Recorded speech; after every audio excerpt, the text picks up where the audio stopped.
말씀은 사무엘하 24장 1절에서 14절까지의 말씀입니다. 사무엘하 24장 1절에서 14절까지의 말씀입니다. 다 찾으셨으면 함께 교독하도록 하겠습니다. 제가 먼저 읽겠습니다. 여호와께서 다시 이스라엘을 향하여 진노하사 그들을 치시려고 다윗을 격동시키사 가서 이스라엘과 유다의 인구를 조사하라 하신지라.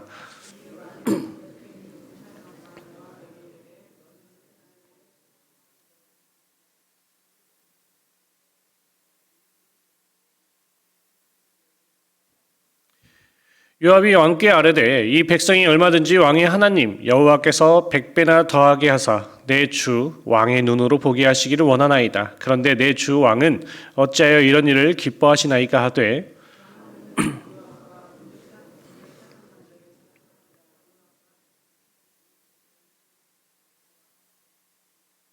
요단을 건너 갓 골짜기 가운데 성읍 아로엘 오른쪽 곧 야셀 맞은 쪽으로 이르러 장막을 치고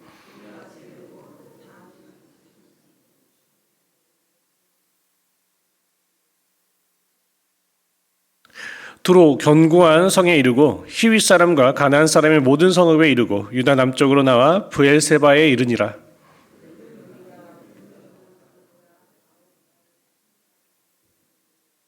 요압이 백성의 수를 왕께 보고하니 곧 이스라엘에서 칼을 빼는 담대한 자가 80만 명이요 유다 사람이 50만 명이었더라.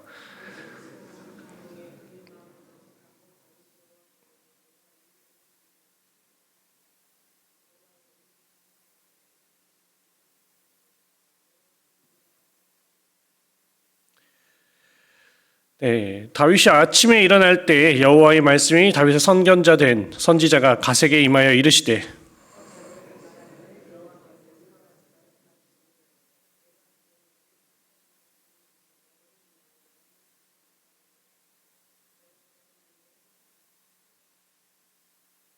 같이 다윗에게 이르러 아뢰어 이르되 왕의 땅에 7년 기근이 있을 것이니까 혹은 왕의 원수에게 쫓겨 석 달 동안 그들 앞에서 도망하실 것이니까 혹은 왕의 땅에 사흘 동안 전염병이 있을 것이니까 왕은 생각하여 보고 나를 보내신 이에게 무엇을 대답하게 하소서 하는지라.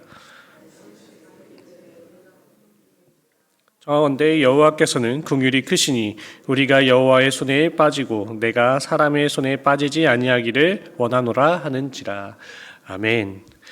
네, 오늘 본문의 시작은 다윗이 명한 인구조사입니다. 그런데 그 배경은 하나님의 진노가 있었어요. 하나님의 진노는 재앙의 원인이었습니다. 왜 하나님께서 진노하셨고 어떤 재앙이 있었는지를 살펴보도록 하겠습니다. 착각은 우리의 실수를 자아내거나 돌이킬 수 없는 길로 우리를 이끌어가죠. 오늘 본문의 다윗도 이처럼 착각을 했습니다. 다윗이 인구조사를 명한 이 요압과 그리고 그의 수하 장군들을 군사령관으로 지칭한 것은 인구조사가 군부의 주관 아래에 시행되었다는 사실과 따라서 다윗이 명한 인구조사가 군사적 목적을 가졌다는 것을 암시합니다. 다윗은 군사적 우위를 확인하기 위해서 온 이스라엘을 빠짐없이 인원을 조사하라고 명한 것이죠. 통상적으로 인구조사는 조세, 군역, 그리고 노역의 확보를 위하여 행하여지기 때문에 인구조사 자체는 악이 아닙니다. 그러나 본문에서 인구조사를 명백한 악으로 간주한 것은 다윗의 잘못된 동기가 있었기 때문입니다.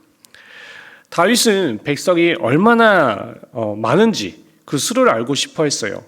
문제는 다윗이 제국의 크기나 인구에 비례하는 국력, 특히 군사력을 의지하고 하나님을 의지하지 않았다는 점입니다. 즉 백성의 수, 곧 군대의 크기에 대한 교만과 잘못된 신뢰가 문제였던 것입니다. 이스라엘이 언약의 백성으로 여느 고대 국가가 아닌 신정 국가라는 사실과 여호와는 언약의 하나님이라는 관점에서 볼 때 다윗의 잘못은 명백한 것이죠. 잘못된 동기로 인구를 조사하는 이 다윗의 모습은 하나님의 마음에 합한 다윗의 모습과 사뭇 다릅니다.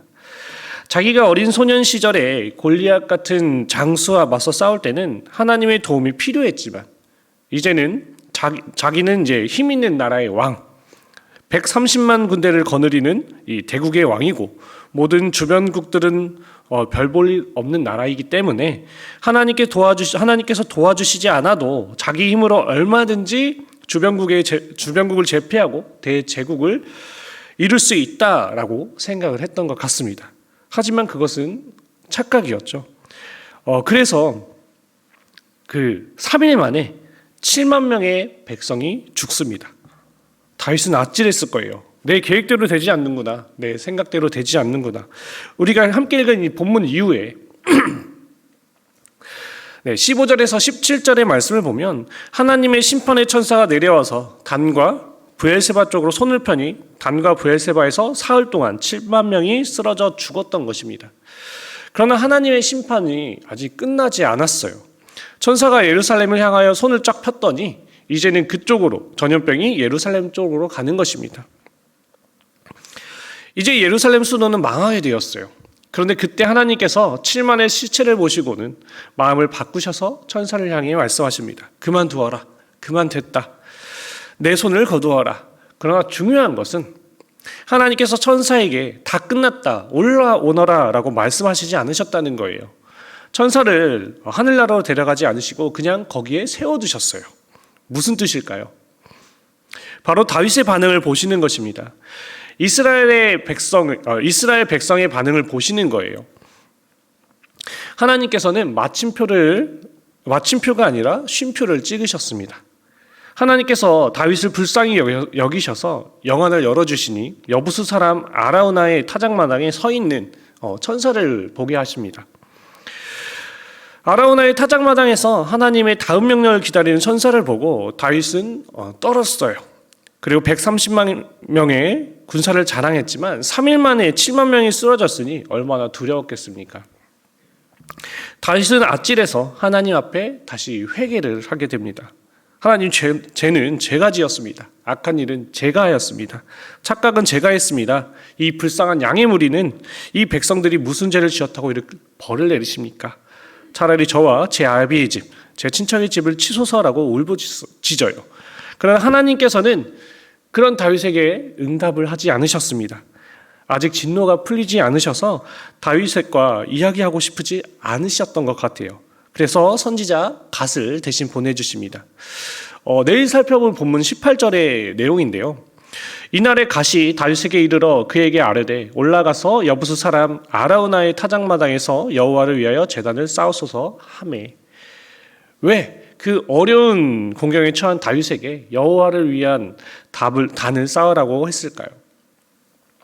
그런 다윗은 그것에 순종했습니다. 다윗은 열리를 제쳐두고 여부수 사람 아라우나의 타작마당에 단을 쌓았어요. 자, 오늘 우리가 여기에서 깨닫는 진리가 있습니다.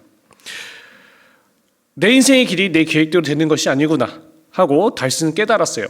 다윗은 130만 명의 군사의 숫자로 주변 국가를 얼마든지 제압하고 제국을 만들 수 있다고 생각을 했는데 제국은커녕 7만 명의 군사가 사흘 만에 쓰러지니 자기 인생의 계획이 다 물거품이 되는 것만 같았습니다. 그것을 깨달았던 거예요.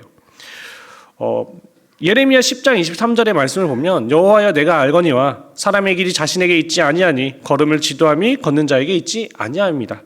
그리고 잠언 16장 9절에도 사람이 마음으로 자기의 길을 계획할지라도 그의 걸음을 인도하시는 이는 여호와시니라 라고 말씀하고 있습니다. 자기가 계획을 아무리 세워 인생을 살아간다 해도 자기의 길을 계획할지라도 그의 걸음을 그대로 되는 것이 아니라는 것이죠. 우리 성도님들께서는 하나님께서 우리의 삶을 간섭하심을, 주관하심을 믿으십니까? 우리의 인생길을 하나님께서 간섭하고 또 주관하시고 계심을 우리는 늘 기억하셔야 합니다. 오늘의 말씀을 정리하면 다윗이 하나님 앞에 예배를 뜨겁게 드릴 때는 하나님께서 모든 것을 도와주셨어요. 그러나 너무 편안해져서 이제 예배를 시큰둥하게 드리니 분별력이 약해져서 오늘처럼 착각하게 되고 하나님보다 자신의 군사를 더 의지하게 되는, 그래서 7만 명이 죽는 재앙이 일어나게 되는 것입니다. 모든 재앙의 원인이 무엇이었습니까? 바로 하나님을 신뢰하지 않고 자신의 군사를 믿은 채 예배를 게으르게 드린 것입니다. 바로 예배를 게으르게 드리다가 재앙이 온 것이기 때문에 하나님께서는 예배를 온전히 바르게 드리라고 말씀하신 것입니다. 특별히 여부스의 이 타작마당에서 예배를 드리라고 말씀하신 것은 그곳은 하나님께서 잊지 못할 귀한 장소이기 때문입니다. 아브라함은 다윗보다 1000년 전의 사람인데 아브라함이 이삭을 바쳤던 그 예배 드린 곳이 바로 그 땅인 것입니다. 여부스의 타작마당은 원래 모리아 땅이에요. 나중에 개간해서 농장이 되고 타작마당이 되었지만 수풀이 우거진 땅으로 아브라함이 하나님 앞에 이삭을 바친 예배의 장소였습니다. 하나님께서는 1000년이 지나도 그 예배의 감동을 잊지 못하셨던 거예요. 그 1000년의 세월이 지나도 아브라함이 아들을 바치면서 드린 그 뜨거운 온전한 예배를 잊지 못하셨던 것입니다. 그래서 다윗에게 너희 조상 아브라함을 생각하라. 아브라함처럼 내게 뜨거운 예배를 한번 드려보아라 라고 그렇게 말씀하신 것입니다. 예배의 의미가 사뭇 다르게 다가오지 않으십니까? 오늘 여러분과 저는 이 아브라함처럼 뜨거운 예배를 드리고 계십니까? 하나님께서는 예배를 얼마나 좋아하시는지 모르십니다. 하나님께서는 우리의 예배를 얼마나 기뻐하시는지 몰라요. 우리의 목적이 하나님을 향한 이 신뢰와 믿음, 그리고 하나님께 온전한 예배를 올려드려야 하는 것임을 우리는 기억해야 합니다. 우리가 인생을 사는 것은 성공하기 위해서, 그리고 자녀를 키우기 위해서, 돈을 잘 벌기 위해서, 쾌락을 즐기기 위해서가 아니라, 결혼을 잘하기 위해서가 아니라 좋은 집에 살고 좋은 차를 타는 등 그런 것이 아닙니다. 우리가 사는 첫 번째 목적은 뜨거운 그리고 온전한 예배를 드리는 것입니다. 특별히 하나님을 온전히 믿고 살아가는 삶의 예배자의 모습임을 기억해야 합니다.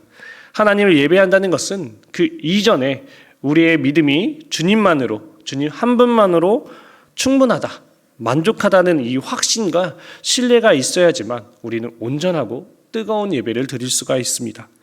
하나님을 온전히 믿지도 않으면서 예배를 드린다는 것은 모순일 수밖에 없어요.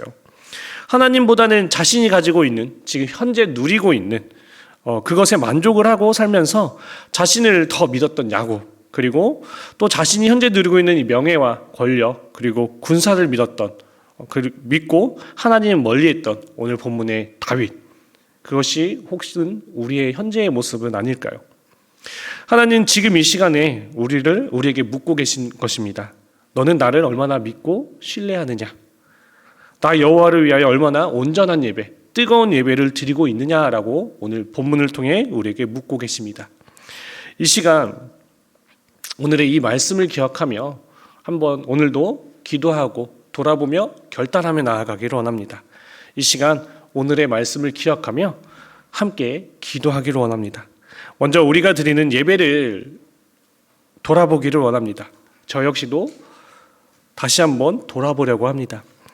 예배를 드림에 있어서 우리가 주님 한 분만으로 충분하다는 이 확신과 신뢰, 그리고 믿음으로 우리가 온전한 예배를 드리고 있는 것인지, 아니면 우리가 그래야 할 것 같으니까 습관적으로 일적으로 이 예배의 자리에 나오는 것이 아닌지를 한번 돌아보는 시간이 되기를 원합니다.